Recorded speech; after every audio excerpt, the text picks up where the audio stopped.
Speaking of which, your movie, there's a scene at the start of the film where two of the main characters, they're being intimate and they're on the bed, they're talking, and they actually bring up going to Australia. Uh, that was very interesting. So, why did you pick Australia for the script? Yeah, no, I mean, obviously there are a lot of expats who, go out to Australia, and I think that's still very much a thing where Australia is this desirable country because of the weather and all sorts. So yeah, it's that scene is supposed to be like a light-hearted scene where we're getting to know the couple and Yeah. their goals and all that kind of stuff. And yeah, Wes is kind of proud to take care of his family, and he says, "Look, you know, right now this is my town, this is where I'm settled, Yep. but sure thing, I want to move to a nice big house with a swimming pool in Australia. I think that's everyone's dream deep down, right? Well, they did bring up going to the beach, living near the beach, but there's a lot of desert and rocks here as well, and rainforests. Yeah, the characters haven't researched it properly, I don't think, but That's all good. All good. Look, speaking of the beginning of the movie, you know what you're going to get in that locker room where the guys are all talking and they're having that conversation. Basically, that sets up the mood for the whole film. I think it's an uncomfortable watch, and I mean that in a good way. Your film Reputation, was it meant to be like that? Because it's hardly entertaining. You wouldn't say, "Oh, watch it for entertainment." yeah, no, it's interesting, because like you said, that word you've used there, entertainment, is the best word to kind of use for films, because obviously a lot of people do want entertainment and they'll go to the cinema and they'll watch a big blockbuster. The Marvel Yeah. films are successful for a reason, right? I personally do find small films entertaining, and anything Oh, that yeah. you can just kind of relate to or get something out of. I mean, one of my favorite films is Dead Man's Shoes, Shane Meadows, and again, Right. it's an uncomfortable watch, and the characters aren't very likable, but that's real life, right? So a film is supposed to depict something that will make you feel something as an audience, and that doesn't necessarily have to be joy or glee Sure. or whatever. um, of course, I know that that's going to then alienate some of the audience. It's not the most commercial film in the sense of the Marvel films and stuff, but I do think that there are a lot of people who like these gritty films that are about people and what they get up to. I Yeah. mean, that opening scene in the jiu-jitsu club changing rooms. Even Wes's first line, I think he uses the C word and stuff, which was improvised, by the way. That initial line from him wasn't what I wrote. Okay. Because he's talking about someone being nosy and he calls them a nosy, Yeah. blah, blah, blah. But in the scripts, he referenced, the Matrix, the Oracle. So Yes. my script said, yeah, what it means, like the Oracle. So on the day of filming with James Nelson Joyce, I was like, yeah, this is the line, and he's like, yeah, that's a bit nerdy. That I think we should do this. So it kind of, it's a very abrasive comment for the lead character just to be casually swearing and stuff. But I think, like you touched on, it really does set up the rest of the film, because this is how people talk, rightly or wrongly. Men talk sometimes in disgusting ways, and obviously we're living in Yep. a world now where obviously people do get offended by stuff, but I think the idea Sure. of censorship and just not including certain things, I just don't think it's authentic. So for me, I tried to make something that I think would be authentic for this type of story, and personally I think I've achieved that. I Yeah. agree with you that it's probably not the most entertaining in that sense of the word, of someone can just kind of switch off for an hour and a half, because I personally don't want to switch off when I watch a film. I want to be fully engaged and fully Oh, yeah. invested in those characters. It's a shame you didn't keep the Oracle line in there. Another reference to Australia because the Matrix movies were filmed down under. So there Oh, you right, go. amazing. Yeah.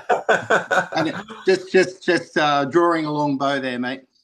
Your movie Reputation reminded me of Ken Loach films where they're real, like on the street. Some of the scenes look like they were filmed just on the fly. Did you have permits, or were they filmed? Just were the actors doing their thing in public? Yeah, no permits. On the fly is correct. Guerrilla filmmaking, if you will. Yeah. I mean, legally, you can film on a public street. Like that is, you know, in the UK, that isn't an offence and stuff. But Right. obviously, you know, you might then have other people on the street. So one of the scenes where a couple of characters are walking towards one of the terraced houses, a school must have just finished, and there were loads of kids around. You know, and the crew was so small that we didn't then have location marshals who would be in the high vis and the kind of like, you know, telling Yeah. people where to go. So I personally had to kind of shout across the road like, "Oh, we're filming this. Do you mind just giving us like 2 minutes of silence?" You know. So, but again, I think that adds to the vibe that I was going for. I mean, Ken Loach again, a Yeah. huge a huge influence. Social realism. Yeah. Again, it goes back to what you said. Like, would the average Joe describe Kes as an entertaining film? I mean, I would, but I don't think the average Sure. Joe would necessarily. But Yeah. yeah, I think films that depict a slice of life and, you know, really put you into a time and a place. You know, we're in the year 2025 now, but this is the world that we live in, you know. So the characters are low level drug dealers, and that is definitely still going on, you know. So it needed to be depicted. Yeah. Uh, Tommy, your character Tommy just got under my skin. I did not like him at all. His haircut was annoying, and he reminded me of Begbie out of Trainspotting. You know, he's mates with these guys, but he's also just loose. He's a loose cannon. So well done on casting him in particular. I mean, I did not like him, but again, that's a bit of a compliment because he got under my skin. Yeah, no. So, you know, again, it's a compliment as well to the actor because Kyle Rowe, who plays Tommy, is a Yeah, lovely guy. Like that is not what he's like at all. good to hear. Yeah. So when you know, obviously, you know, you mentioned Begbie and Train spotting. Even Combo from This Is England. You know, Oh these yeah, yeah, are characters that we have seen before, but that's probably because they are real people. You know, these are people that exist in the world.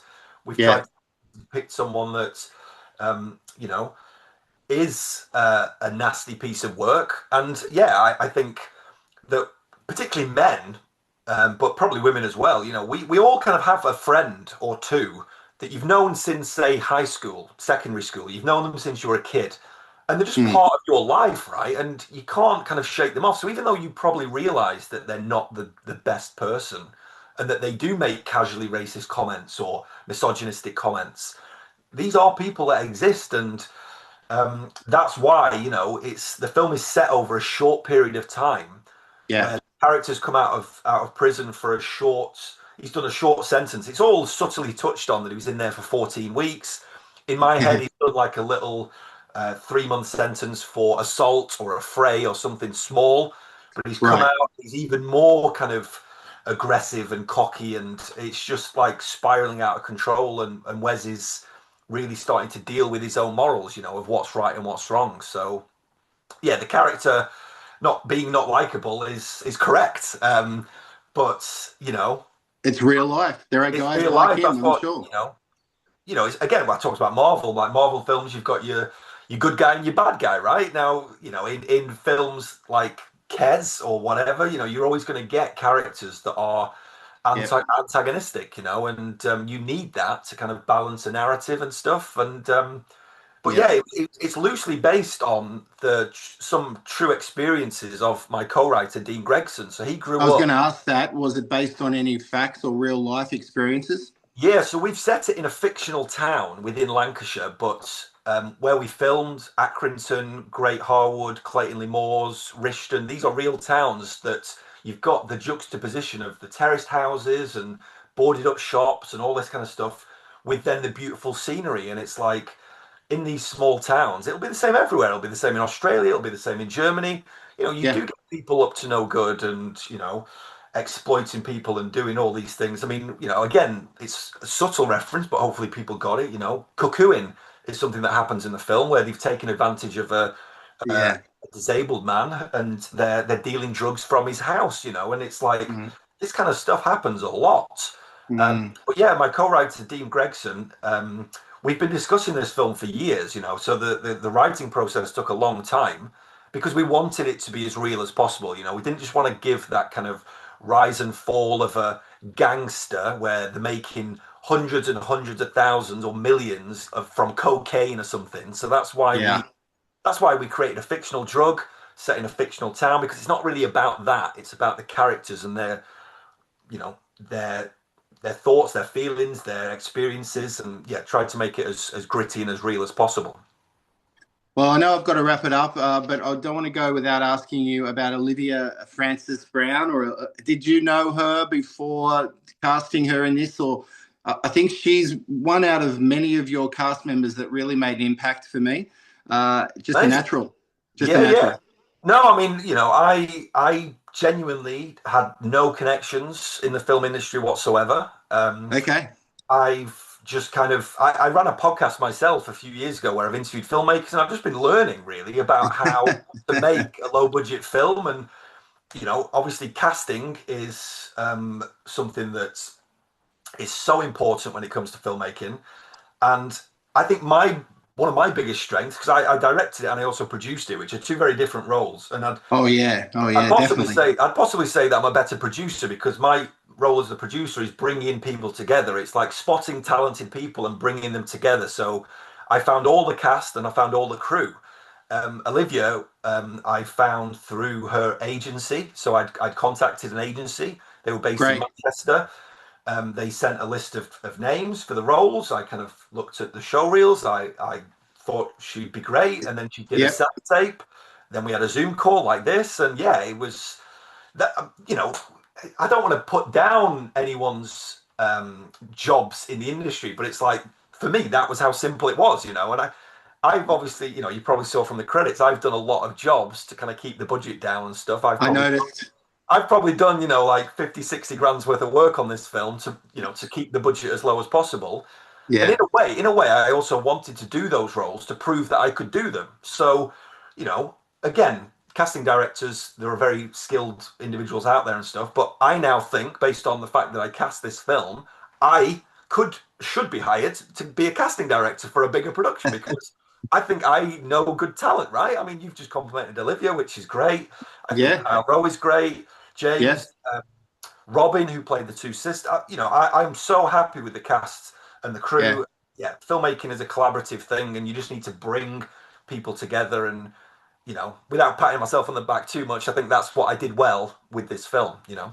Mate, pat yourself on the back. You've got a movie together. You put it on the screen, and people are watching it like me, around the world. And hopefully, it'll lead to more things. But if you're a successful producer, that could lead you anywhere. Keeping movies under budget, that is a skill. Exactly. Yeah.